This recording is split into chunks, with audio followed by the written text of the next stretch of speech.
haven't rated just 95. Jesus. Ow. Michael, how are you, guy?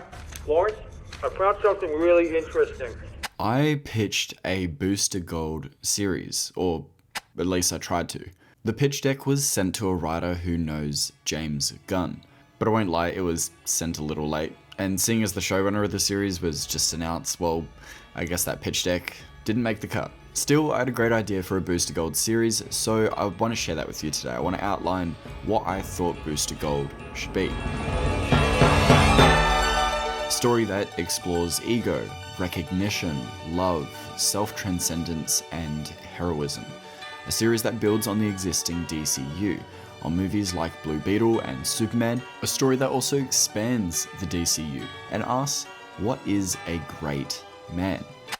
Now, whilst Booster Gold was announced as part of DC's initial slate, a part of Gods and Monsters, no real solid pitch on the show materialized. They just couldn't crack it. But I could. I think I have something really solid, a really good journey for Michael here. Now, if you want the full pitch deck itself, the proper PDF, you can find it on my Patreon. It's extensive, but hopefully I cover a lot of it today in this video. I really just want to dive into the ideas behind it, the inspirations, the story I wanted to tell, and the message at the story's core. Now, Booster Gold, his name is Michael John Carter. Now, that name is interesting, isn't it? Michael John Carter. The character was partially inspired by John Carter of Mars, a mythic hero thrust into an alien world. Now, much like John Carter, Michael was transported out of his time thrust into the 21st century. Now, hopefully you can see the parallels between the characters. That sense of adventure, wonder, and heroism was a major influence for my pitch here. And one of the things I love most about Booster Gold is his friendship with Ted Kord, the original Blue Beetle. Now, in the DCU, Ted has been missing, and my series finally answers where he's been all this time. Writers are often told to write what they know. For me, that's philosophy and psychology, self-growth, shadow work, and the pursuit of purpose. These themes of shadow work, of exploring the ego, are themes that have permeated throughout my own life, and something that is starkly obvious within Michael's story as well. Stoic philosophy, Maslow's hierarchy of needs, and the concept of ego death all spoke to me as the perfect framework for Michael's journey here. So what I'll outline here is how the Booster Gold story navigates its way up Maslow's hierarchy of needs. Now, Booster Gold is a man who desperately wants to be great, but confuses fame and hedonistic pursuits with true heroism. He's a man with an unexplored shadow, chasing instant gratification in a world that rewards surface-level validation. His hero's journey isn't about adding more, it's about shedding the old self. His growth is a kind of death.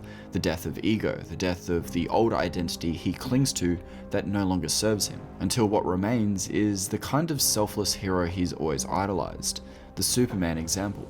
Booster Gold, at its heart, is more than a superhero series. It's a philosophical odyssey wrapped in kinetic high-concept sci-fi. It expands the foundations laid in by Superman and Blue Beetle, continuing the DCU story while mirroring the audience's own obsession with recognition and validation. This is a show that reflects our world back at us, a world of likes, followers, and fleeting applause, before reminding us that all of it is just noise. Now, the series will begin with Michael John Carter, a security guard in the 25th century. Now, he works at a superhero museum, frequently passing the Superman section, a superhero he idolizes. After a confrontation with a mysterious time thief at the superhero museum Michael works at, Michael and his AI companion, Skeets, are hurtled into the 21st century with the thief. With stolen tech and a thirst for recognition, he initially reinvents himself as Booster Gold, a celebrity hero. He wants to be Superman, but he quickly learns just how far he has to go to actually embody the same quiet confidence and integrity of the hero. Now, Michael's early journey is defined by hedonia. Now, that's the pursuit of pleasure and fame, applause and attention fuels his ego. But ego is fragile, and eventually it breaks. When the mysterious thief threatens the timeline again, Michael is forced into a deeper hero's journey. He meets Power Girl, a clone of Supergirl created by the US government and working for Argus. Now, Power Girl's inclusion makes sense because at the end of Superman, Lex was taken away to Belle Reve. Amanda Waller. It makes sense that Amanda Waller has employed him to make weapons for the government, i.e. Argus. And seeing as he knows how to clone Superman, it's not a far reach to assume he could do the same with Supergirl. She teaches him about selfless connection, i.e. relationship needs. Their dynamic is mutual. She learns to think for herself, not listen to Argus, while he begins to understand love without ego. Later, an encounter with the thief again sends Michael not just across time, but this time space, crash landing on a desolate wasteland, Mars. There, he is rescued by a cloaked figure, Ted Kord, the original Blue Beetle. Ted takes Michael and Skeets into hiding, revealing his life on Mars and why he's been unable to return to Earth and his family. Now, together with Michael's future tech and Ted's intellect, they embark on a small adventure across the Red Desert and its hidden cities, eventually finding a way home to Earth. Now, this journey with Ted on Mars isn't just a nod to John Carter of Mars, it actually is a mirror for Michael's own progression up Maslow's hierarchy of needs. You see, his basic survival needs is secured through his job. But the guy desires to be powerful, he desires security, and those security needs are met through Skeets, who gives him the Booster Gold suit. Skeets provides him security and confidence, teaching him to use his powers. We see him discovering his strength. Now, Power Girl brings belonging and connection. She provides those relationship needs, helping him understand self-esteem then beyond ego. And finally, Ted Kord becomes the mentor who guides him from self-esteem towards self-actualization, how to actually be a hero, showing him the ugly truth of heroism, that it includes real things like sacrifice, humility, and love in action. This is where we get his backstory on why he went missing, saying it was the sacrifice he had with a battle with a time-traveling villain that sent Ted to Mars in the first place.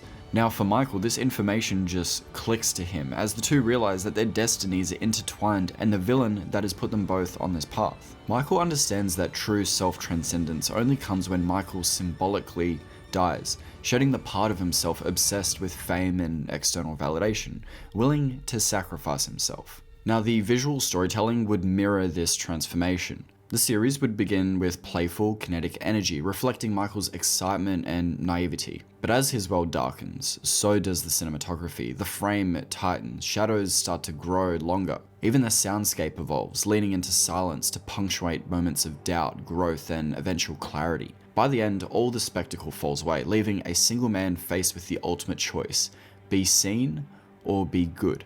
And in the end, Michael doesn't get the recognition he once craved. There's no statue, no crowd, no trending hashtag, but there is meaning, purpose, eudaimonia, not hedonia. In the story, I'd have him stuck between a rock and a hard place. Power Girl is busy with the minor villain that the Time Thief is unleashed. Booster Gold is placed in a situation in which he needs to sacrifice himself, and he chooses to. He chooses the heroic path. But it's ultimately Ted Kord that jumps in the way and jumps in the line of fire. Michael doesn't need to sacrifice himself for his story to come full circle. For his story to come full circle as a hero, he needs to understand the sacrificial elements of being a hero, and that's something Ted Kord sees, and that's why he's willing to take the bullet for him. It's a very "you're ready, kid" type thing. So Michael becomes the hero he's always wanted to be, and not because Ted told him he's ready, but because he chose to be. Booster Gold's story isn't just about joining the Justice League, it's about earning his place in myth. For a second, I just want to tell you guys a story. The story of Sisyphus. Now, for betraying the gods, Sisyphus was condemned to roll a boulder up a hill for eternity. Just as the boulder reaches the top, the boulder comes rolling back down, and Sisyphus begins the journey of pushing it up again. It's a battle he'll never finish, a pat on the back he'll never receive. Now, for people who hear the story of Sisyphus, they like to think that he is having a hard time, that he's grunting and trudging through the eternal damnation to keep pushing this boulder. But the trick to enjoying the burden, responsibility, a sense of agency in life, is to imagine Sisyphus smiling and enjoying the task. This is the true nature of the selfless hero, thankless but purposeful, wearing a smile for a world that needs it. The Superman example. In the new Superman, we see Clark embody true heroism, calm, self-assured, and tempered by kindness, mercy, and understanding. His example is a beacon in an age so often weighed down by irony and cynicism, reminding us that sincerity still matters.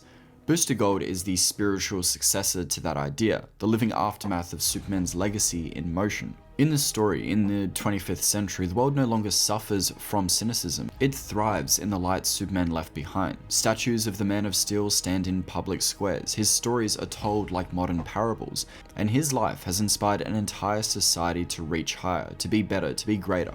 We see Michael go from the 25th century metropolis to the 21st century metropolis, shocked at the cynicism, depravity, and the lack of hope in the era, that people don't see Superman the same way that he does.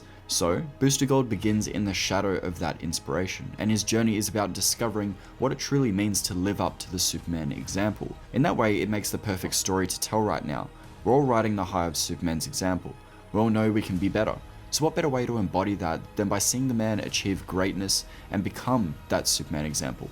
Not through imitation, but a trial by fire, an ego death, actual shadow work. And this is important because in a world obsessed with recognition, Booster Gold is a reminder that greatness isn't about being remembered. It's about remembering who you are when no one's watching.